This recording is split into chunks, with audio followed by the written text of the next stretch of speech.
Pagbasa gikan sa basahon sa Deuteronomio. Si Moises miingon sa katawhan, pakisayod kamo karon bahin sa panahon nga nangagi sa wala pa kamo mga tawo, ug sa panahon sukad buhata sa Dios ang tawo, ug pangutana sa tibuok kalibutan kung sukad masukad may dako bang butang nga nahitabo ug ikabalita nga sama niini. May katawhan ba nga nakabati sa tingog sa usa ka Dios nga misulti gikan sa taliwala sa kalayo ingon sa inyong nadungog ug buhi pa ba gihapon sila? May Dios ba nga misulay pagkuha og katawhan gikan sa usa ka nasod aron maiyang katawhan sama sa gibuhat sa Ginoo nga inyong Dios?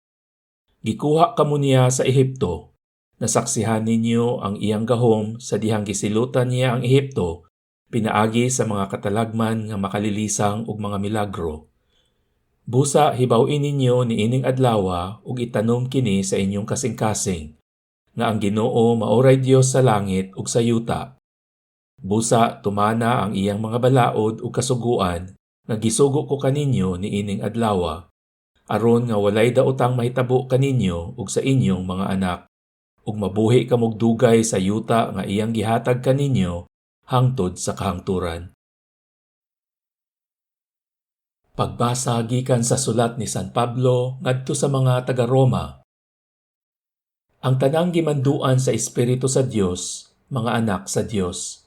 Kay ang Espiritu nga gihatag sa Dios kaninyo, dili maghimo kaninyong ulipon aron mahadlok kamo.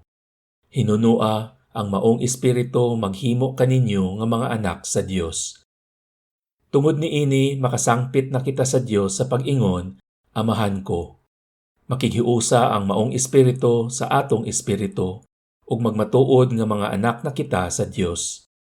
Ug sanglit mga anak naman kita niya, makapanag-iya kita sa mga panalangin nga gitagana sa Dios sa iyang katawhan. Dugang paniana, mahimo kitang maisig ka manununod ni Kristo sa tanan nga gitagana sa Dios kang Kristo. Kay kun makig-ambit kita sa iyang mga pag-antos, makaambit usab kita sa iyang himaya. Pagbasa gikan sa Ebanghelyo sumala ni San Mateo. Ang napulog usa ka tinun-an miadto sa Galilea didto sa bungtod nga paadtuan kanila ni Jesus. Ug sa ilang pagkakita kaniya, gisimba nila siya, bisan tuod may pipila kanila nga nagduha-duha.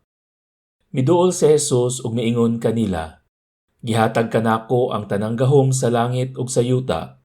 Busa panlako kamo ngadto sa tanang katawhan sa tibuok kalibutan ug himua sila nga akong mga tinun-an.